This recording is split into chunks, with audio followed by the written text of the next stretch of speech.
Jesus and the hungry. Dear friends, the Gospel for this Sunday's liturgy is taken from John chapter 6, verses 1 to 15. We meet Jesus seated on the mountain near the Sea of Tiberias, together with his disciples. A great crowd had followed him. Seeing the huge crowd, Jesus asks Philip, "Where are we to buy bread for all these people to eat?" John the Evangelist cautions us that this question should not be evaluated just at the face value. It is a power-laden question, expecting not just an yes or no answer. The Gospel says that Jesus said this to test Philip.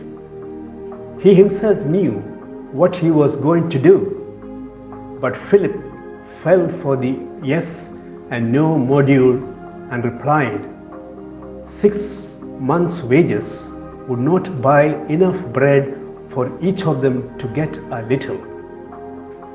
Jesus' hidden motive was to get Philip involved in the life of these hungry people, not so much to supply them with anything, but above all, to create a respectful and compassionate bonding with them. Pope Francis says that the greatest sin in today's world is indifference. Being surrounded with the poor and vulnerable, we are indifferent towards them. Jesus is teaching Philip and us to overcome this attitude of indifference and be involved with the suffering and the needy in whatever way we can. Even a smile, or a word of comfort and encouragement, or a silent prayer for them will take us out of our indifference towards them. Returning to the event we are reflecting, Andrew comes with an alternative solution. There is a boy here who has 5 barley loaves and 2 fish. But what are they among so many people? Andrew feels that his contribution is almost in vain when confronted with such a huge problem. But Jesus took the loaves and gave thanks, and he asked them to distribute it among the people who were seated. The whole crowd ate, and there was so much left over. Pope St. John Paul II, speaking to the youth for the World Youth Day in Scotland, said, "You feel often inadequate, but place yourself in the hands of Jesus and you will become productive beyond expectations."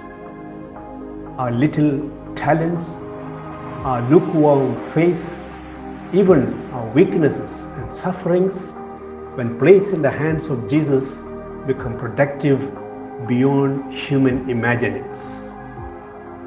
Mother Teresa says, "We ourselves feel that what we are doing is just a drop in the ocean, but the ocean would be less because of that missing drop."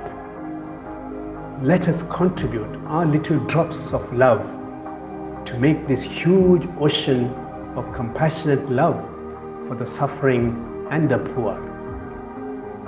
It is also important to note that Jesus makes a little boy a partner in his work of compassion. That little boy returned home fulfilled and joyful. He too played a part in bringing life and joy into the lives of others, though his contribution was very little. Young people are very busy, engaged in developing their talents and building up their future. In our homes and educational environments, they must also be exposed to the world of the poor, to get involved in the life of the suffering.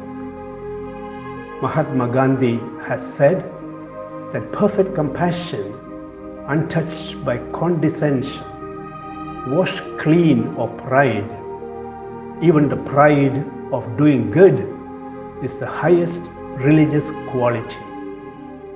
A beautiful Christian quality to cultivate from young days. May God bless us all.